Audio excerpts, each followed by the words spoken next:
Hi, my name's Adrian Marsh. I'm from the UK.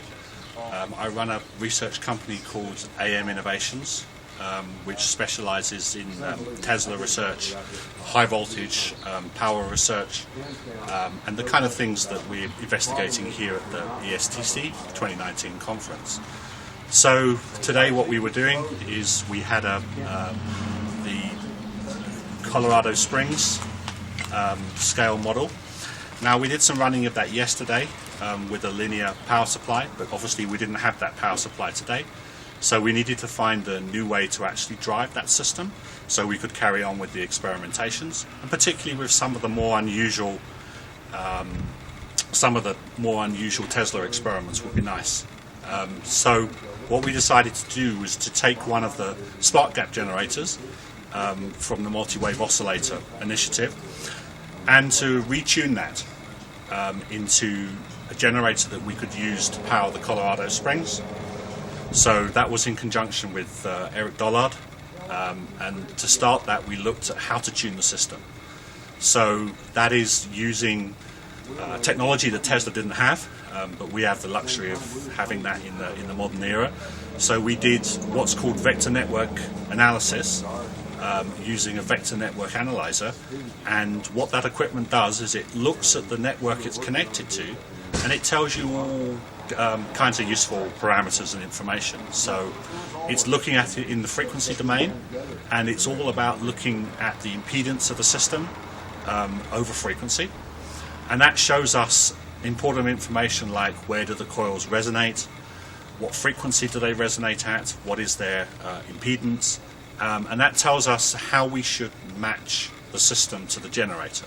So for the system to really work, the generator needs to be in tune with the experiment. So you need to bring the generator and the experiment in tune. Then you're going to transfer the maximum power between the two. After all, the Colorado Springs experiment was all about the transmission of wireless power. So in other words, how to take power from, if we can say it, the transmitter, and we can transfer that energy to the receiver. Obviously we want to transfer as much power as possible. In principle, we want to pass all of the power from the generator through the transmitter to the receiver. And the way to do that is to tune it together in the best possible way that we can. So we use the vector network analyzer to analyze the system, look at the fundamental and second harmonic frequencies. Then that tells us how we need to adjust the generator. So the number of turns that we should excite on the primary, and the amount of capacitance loading we should put inside the generator itself, until we get just the right tune. And when we did that, we were able to do it in several stages. So first of all, with just one coil, the transmitter, get that working properly with the generator. Then connect the two together, the transmitter and the receiver, and then transfer power from one to the other. And when I mean transfer power, so then we disconnect the vector network analyzer, we connect the power supply directly to the transmitter, and when we turn the power on and we turn it up slowly from 0 up to as high as we can go without creating arcs or discharges between the primary and the secondary and the extra coil, that's just loss of energy, and it also damages the system. So little by little we have to wind it up, and as we increase that power, so then we can take something, for example, like a fluorescent light bulb, which is a good indication of the electric field around the transmitter and the receiver, and we can hold that close to the transmitter and receiver, and if you hold it close enough, then you're actually going to draw a spark off of the system. So that's actually showing you the energy, the longitudinal energy, which was Tesla's hallmark, was establishing that longitudinal magnetodielectric wave between the transmitter and the receiver. When you bring the fluorescent light close, there you are actually going to see a spark jump off of the system. So energy is passing out onto the fluorescent light, and of course the light lights up. You are energizing it, and you can do that even without drawing a spark. So it's a very useful thing to be able to show what's happening with the electric field around the transmitter and the receiver. And what we found is that we were able to tune the system well enough to get good transmission of power between the transmitter and the receiver. Unfortunately, the generator's not powerful enough to go really deep into some of the more exotic things, but we're going to have another try at that. We've got some more components. We try and tune it a little better and see whether we can get those two coils working very closely together. And in that situation, where we connect them up in quadrature, then we can start seeing some of those interesting phase effects. So what happens, for example, when one coil pushes on the other and the other pushes back, and it creates a null, interesting null space between them. That's another part of Tesla's experiments, something that Eric Dollard has also demonstrated in the past. Okay, so what I'm going to do is I'm going to take a set of references. Yep. So I've recalibrated. I've taken it all the way up to 10 megacycles, but I think I'm probably going to cut it down a bit. I don't know, maybe I'll keep it at 10. Yeah, I'm going to keep it at 10. Okay, so yes, we can get going fast. So CP is 100 puff. This is red. It's grounded. And the extra is disconnected? Yeah. Okay. Extra. No extra.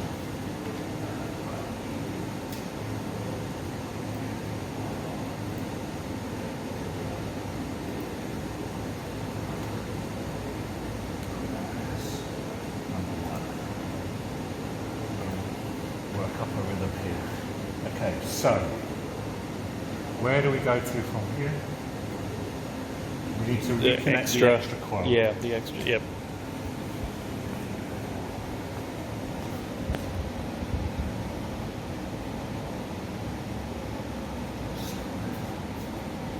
So we reconnect the extra coil.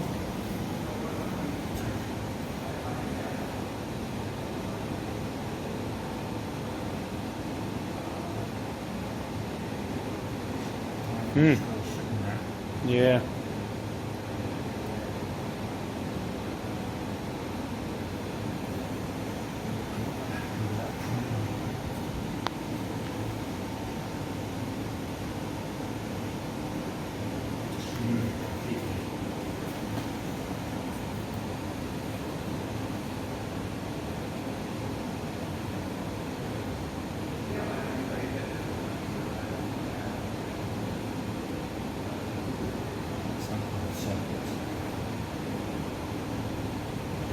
I'm going to take that.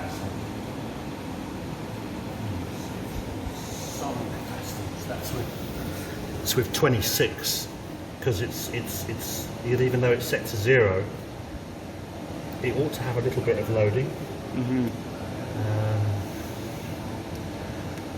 I'll just put 50 picofarads. 50 pico, yep. Actually, if I balance out 74, that'll make it 100 total with the parasitic capacitance. Uh-huh. Nice round number. But I don't want it to get in the way of this. At the moment the primary's up there. See, now the primary's right down here. So less capacitance. Yeah. Let me just... So I'm just going to take that down to 10. No. 10 plus 14. Mm-hmm. Total 40. Okay, 14 pico. It's just better to keep a little bit of loading on there, otherwise it tends to... The primary's like an open... Yeah. It's like an open aerial, you know? Uh-huh, uh-huh. Yeah, that's better. Okay, just take a scan of that. It's moving around, so it's moving around.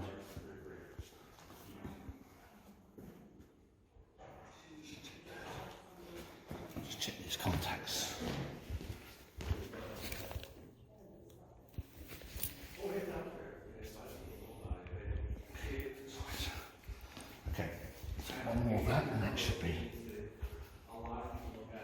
that's better.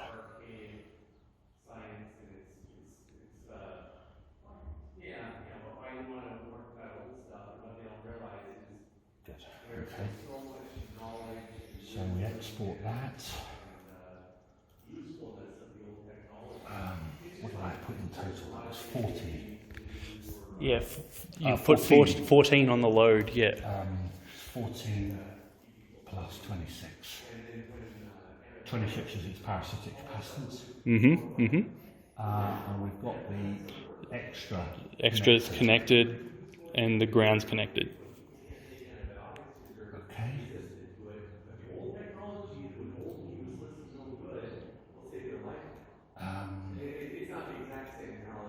Right, we're almost there.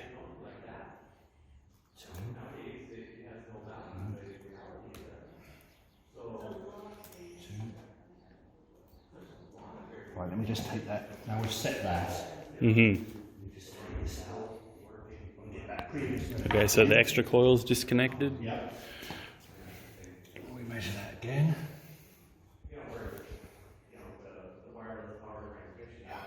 That's just the resonant frequency of the secondary. Yeah. This is the primary here. Yep. That's second harmonic of the secondary. By the looks of it. Okay, so let's export that. See, later these can all be analysed. At the moment, so that's with the extra disconnected, but everything else is the same. no extra.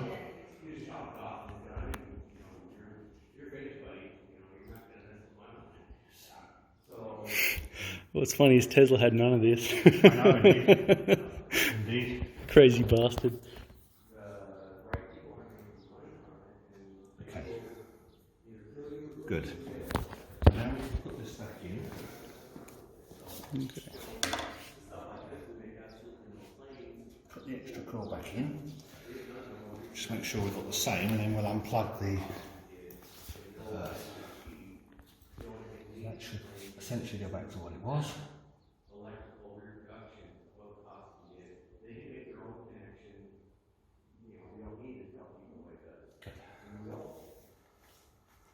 Right, now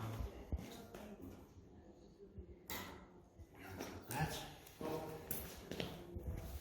Ground's disconnected. That's going to shift everything up.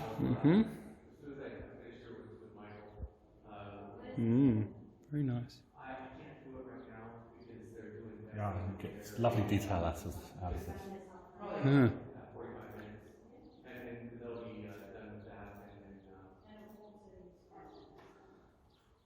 Okay, so that's with the extra, but with no ground. Yep.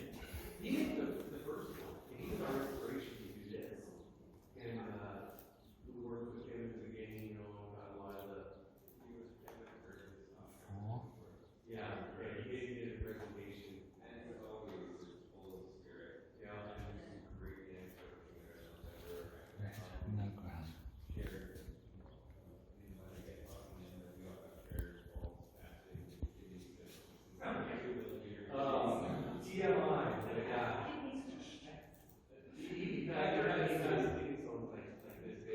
Okay, so now we want to connect the two together. I mean, if one was doing it very thoroughly, you would now do the same for the green on its own. Yep. Because undoubtedly there will be differences. Yeah, sure, and you'd want to make... Small ones. Oh, do you want me to disconnect the other? Because before... Oh, you just did. Okay. That's very close, that one. Yeah, that's it. Put it in under those ones. Try not to disturb them if you can. Okay.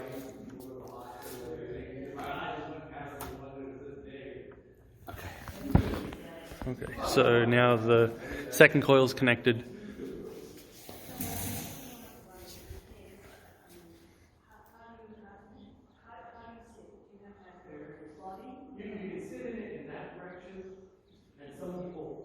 Everything's split twice now.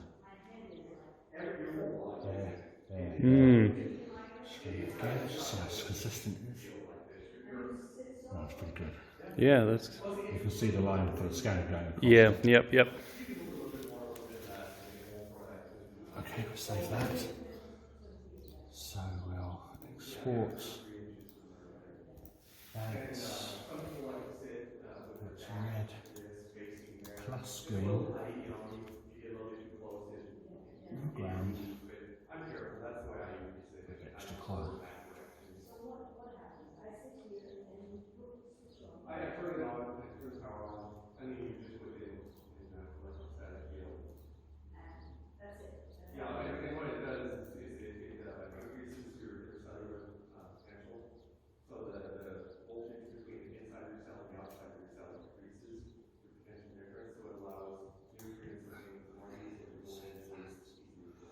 Okay, what we want to try now is we want to try and balance that a little bit. By the tuning, like by the mast. Yeah. Okay. I think I pretty much just out of luck.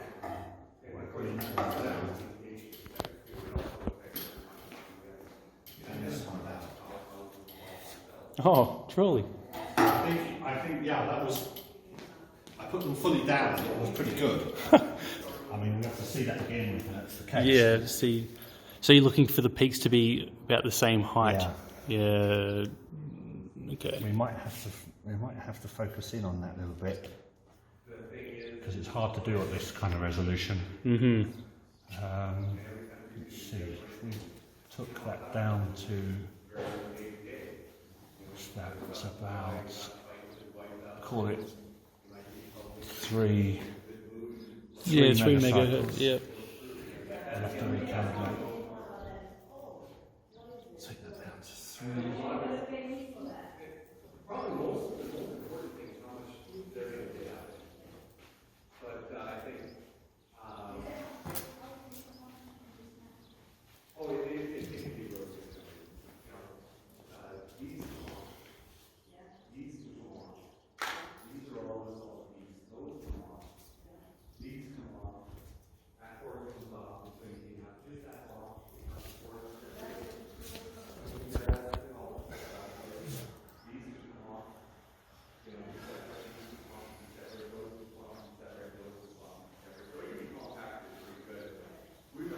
So now you're doing the open and the close and the 50 ohm again? That's right, yeah. That's a short circuit. That'll be the open circuit.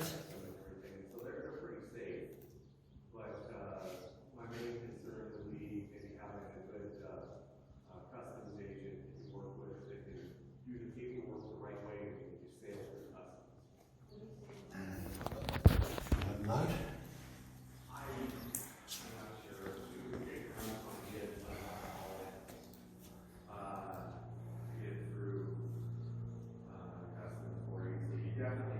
And then we scan that again and we should get 50 ohms at all the marker points. Okay, so single sweep that. The match is so good that the phase is just flicking backwards and forwards between plus or minus 180. Yep. Basically the phase is whipping round. Yeah, I'm used to read out like that with the simulations that I do. All of those are basically on 50 ohms, so we're fine.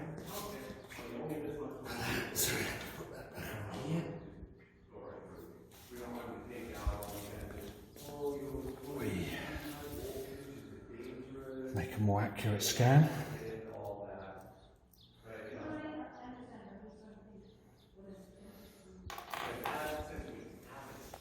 Okay, so what I'm going to do is increase that. So we're pulling it this way slightly, the knob.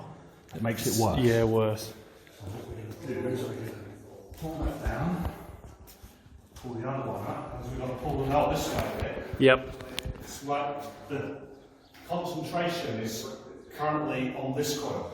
Right, So right. all the intensity is on this coil. Mm-hmm.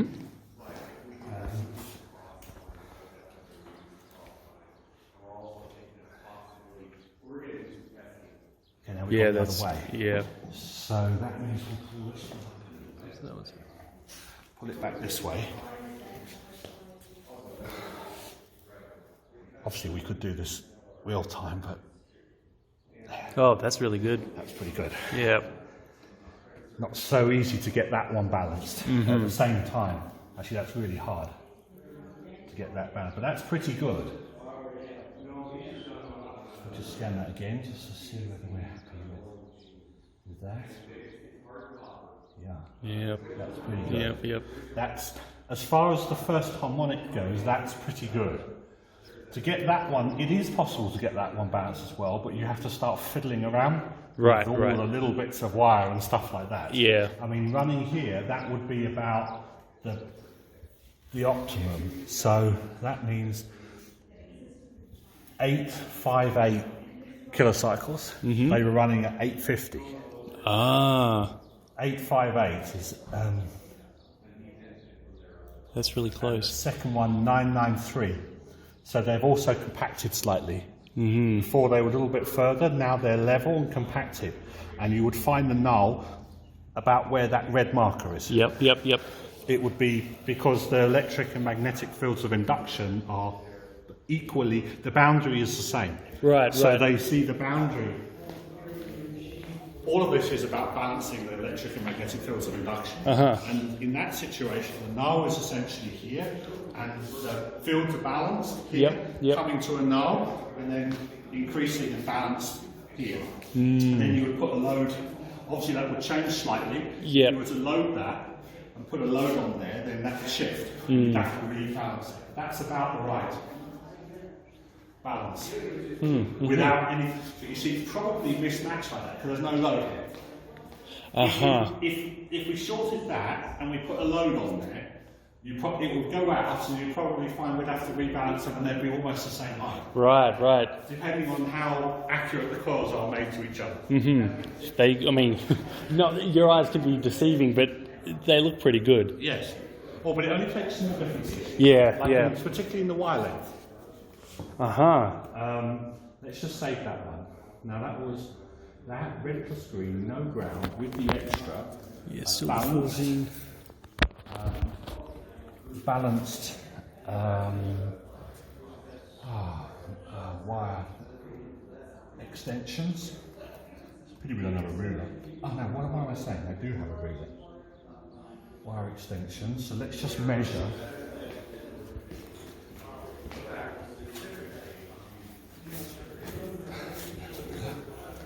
So from the copper point. 30. So to the bottom of the ball is 57. 57. And for the green, You're reading that in centimeters? yes, Yep. Okay. 30 to there, and then up to top. 84. Okay. That's 57 centimeters and 84 centimeters from the copper. Okay, yeah. So, wire extensions. So red is 57 Yep. centimeters, and green was 84 Yep. centimeters from copper to all line. Okay.